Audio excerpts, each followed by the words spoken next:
Social మీడియాలో అసభ్యకర పోస్టులు కేసులో వైసీపీ సోషల్ మీడియా కార్యకర్త వర్రా రవీందర్ రెడ్డి మరోసారి పోలీసులు విచారిస్తున్నారు.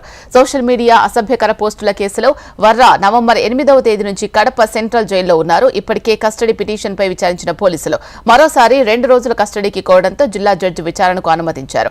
పులివెందుల డీఎస్పీ మురళి ఆధ్వర్యంలో విచారణ చేపట్టారు. సోషల్ మీడియా పోస్టుల కేసులో వర్రా రవీందర్ రెడ్డికి MP Avinash Reddy, PA Raghava Reddy phone chatting అంశాలపై విచారిస్తున్నట్లు సమాచారం. వర్రా రవీంద్రారెడ్డికి కడప జిల్లా కోర్టు వారు 2 రోజులు కస్టడీకి పోలీసులకు ఇవ్వడం జరిగింది, ఆదేశాలు ఇచ్చారు. ఈ కస్టడీ ఆదేశాల ప్రకారము ఉదయం 9 గంటల నుంచి సాయంత్రం 5 గంటల వరకు వాళ్ళు విచారణ చేయవచ్చు. అది కూడా మా అడ్వకేట్ మా ప్రెజెన్సీలో విచారణ చేయాలి, ఆడియో వీడియో రికార్డ్ చేయాలి.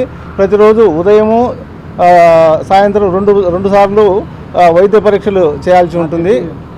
అలాగే వీటికి సంబంధించి ఆడియో వీడియోను వాళ్ళు నమోదు చేసినటువంటి రికార్డును స్టేట్మెంట్ను రెండింటిని కూడా జిల్లా జడ్జి గారికి వాళ్ళు సబ్మిట్ చేయాల్సి ఉంటుంది. ఇది ఆ కార్యక్రమంలో భాగంగా ఈరోజు మొదటి రోజు ఉదయం తీసుకొచ్చారు.